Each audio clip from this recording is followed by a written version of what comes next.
안녕하세요. 소아과빠의 광유가 소닥파파입니다. 부모님들 마트나 온라인 쇼핑몰 가보시면 정말 정신이 없습니다. 타요, 뽀로로 이런 거에 달콤한 캔디, 제 진료실에도 사실 있습니다. 제 진료실 옆에 이렇게 두면 이제 먼저 발견한 애기들은 이렇게 딱 가리키면서 비타민 이렇게 얘기를 하는데, 그만큼 굉장히 영양제가 시중에 널리 알려져 있고, 거기에 보면 키 성장, 두뇌 발달 그런 문구들이 있어서 내 애기도 안 먹이기도 좀 그래요. 사실 남들은 다 먹일 것 같고 굉장히 흔하게 보이니까. 그래서 결국은 사게 됩니다. 특히나 인플루언서 분들, 우리 애기는 이거 먹여요, 이거 먹는 모습 보여주고, 그러다 보면 인스타 직구로도 굉장히 많이 사게 됩니다. 하지만 오늘은 제가 그래도 소아과 의사고 이제 저희 CEO도 곧 돌이 될 거라서 이제 영양제를 사실 좀 찾아봤거든요. 이런 영양제 시장의 실태도 조금 알려드리고, 그 다음에 제가 선택되는 이제 5가지 성분들 어떤 식으로 저는 조금 고를 건지 이런 것들도 알려드리도록 하겠습니다. 먼저 대원칙 하나만 간단하게 알려드릴게요. 뭐니 해도 일단은 밥, 여러 가지 식단을 잘 하는 친구들은 굳이는 안 먹어도 됩니다.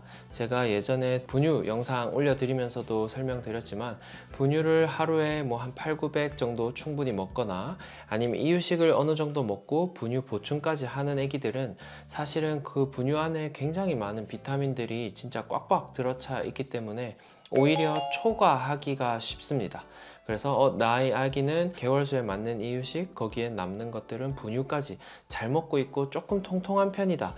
그러면 사실은 영양제를 따로 안 먹어도 무방합니다. 그리고 이제 아주 호리호리하거나 밥도 잘 안 먹고 이유식도 너무 잘 안 먹고 평균보다도 조금 낮은 체중을 가진 친구들은 오늘 영상을 참고하시면 좋을 것 같습니다. 이제 부모님들이 저한테 진료 오시다가 약국 영양제랑 그냥 시중에 파는 영양제랑 뭐가 더 좋아요? 어떻게 달라요? 이런 식으로 많이 물어보는데, 쉽게 설명드리면 아예 다른 물질입니다. 왜냐하면 건강기능식품, 여러분들이 약국 아닌 데서 살 수 있는 것들은 대부분 맛도 다양하고 모양도 다양합니다. 젤리도 있을 거고 사탕도 있을 거고, 그런 것들은 여러분들이 실수로도 굉장히 많이 먹을 수 있습니다. 애기들이 이제 2살쯤 돼서 이렇게 뜯을 줄 아는 친구들이 많이 먹으면 하루에 5개, 10개 이렇게 먹거든요. 그걸 만드는 제조사들은 10개, 20개를 먹어도 그게 탈이 나지 않도록 만들어야 됩니다.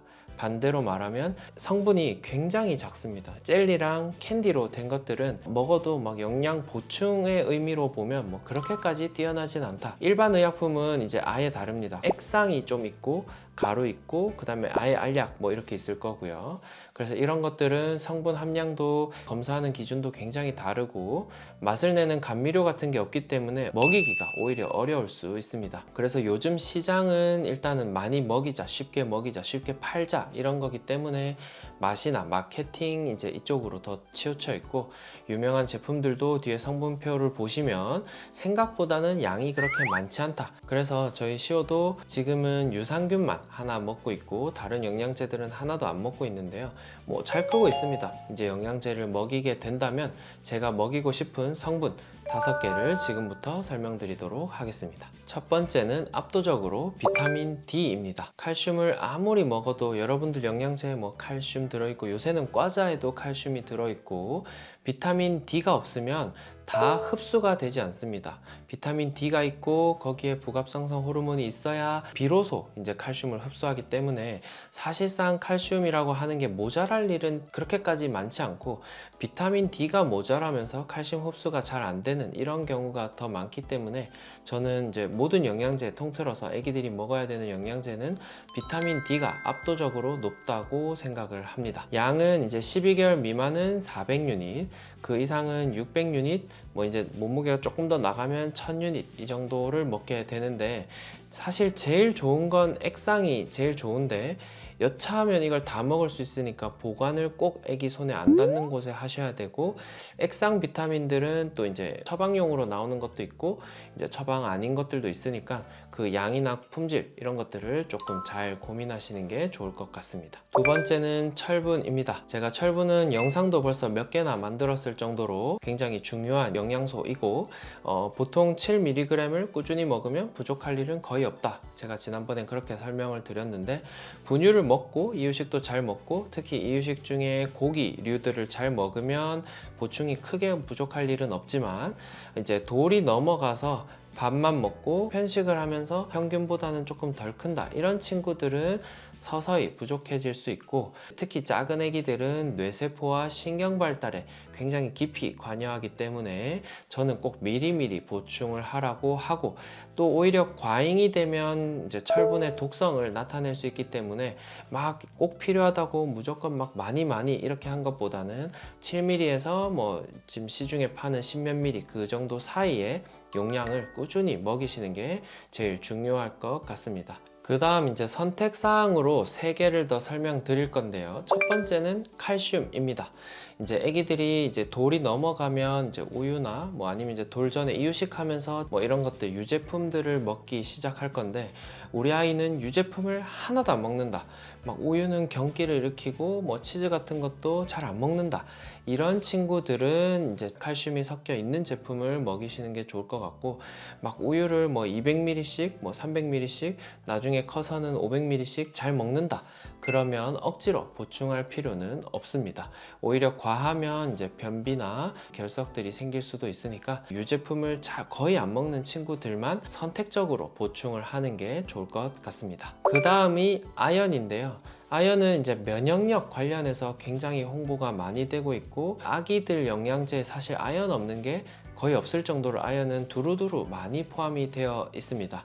다만 이제 아연을 고함량으로 꾸준히 먹으면 성조숙증이 의심되는 아이라면 약간 조심해야 될 수가 있습니다. 성조숙증이 조금 걱정이 된다 그런 친구들은 전문가에게 상담을 받거나 권장량보다 더 작게 먹는 거를 추천을 드리고 특히 아연은 조금이라도 함량이 넘어갔을 때 부작용이 굉장히 흔한 영양제 중에 하나고 항상 내 아이의 몸무게랑 나이에 권장되는 용량을 확인하고 그 다음에 내가 영양제를 뭐 한 두세 개 먹는다 그러면 그 아연의 총합을 꼭 생각을 해서 조절을 하시는 것이 중요합니다. 그 다음 마지막으로는 이제 오메가3 그 다음에 유산균 이렇게 세트인데요. 배변 활동이 조금 힘든 친구들 두뇌 활동을 조금 돕고 싶은 친구들이 이제 보통 많이 먹게 되는데 오메가3도 너무 많이 먹게 되면 이제 우리 흔히 말하는 피가 묽어진다 이럴 확률이 조금 있기 때문에 넘어질 때마다 멍이 너무 많이 든다 그런 식으로 피가 좀 묽어진 느낌이 난다 하시는 분들은 오메가3를 끊거나 줄이거나 아니면 의사에게 찾아가는 게 중요할 것 같고 유산균은 변비나 설사 이런 게 없다면 부작용이 거의 없기 때문에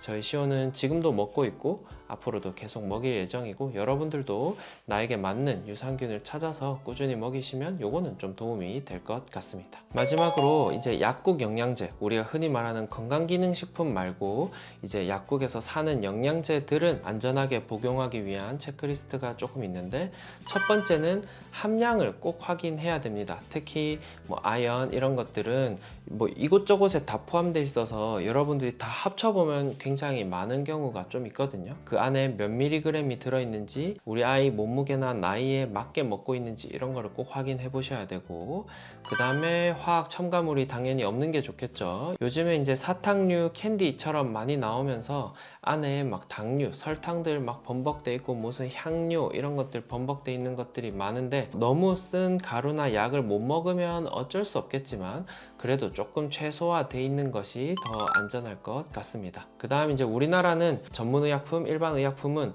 허가가 굉장히 까다롭습니다. 그런 것들은 걱정 없이 드셔도 될 것 같고 건강기능식품으로 이제 등록이 됐다면 조금 믿을 만한 회사인지 이런 것들 좀 잘 보셨으면 좋겠고 그 다음에 마지막으로 이제 성분 시너지 비타민 D가 있어야 칼슘이 흡수된다고 했으니까 무작정 칼슘만 먹이지 마시고 비타민 D를 꼭 먼저 먹이시고 칼슘을 그 뒤에 보충하시는 것이 중요할 것 같습니다. 이제 제 영상을 끝까지 보셨으면 남들이 먹이니까 먹여야지 뭐 그렇게까지 걱정하실 필요는 없습니다.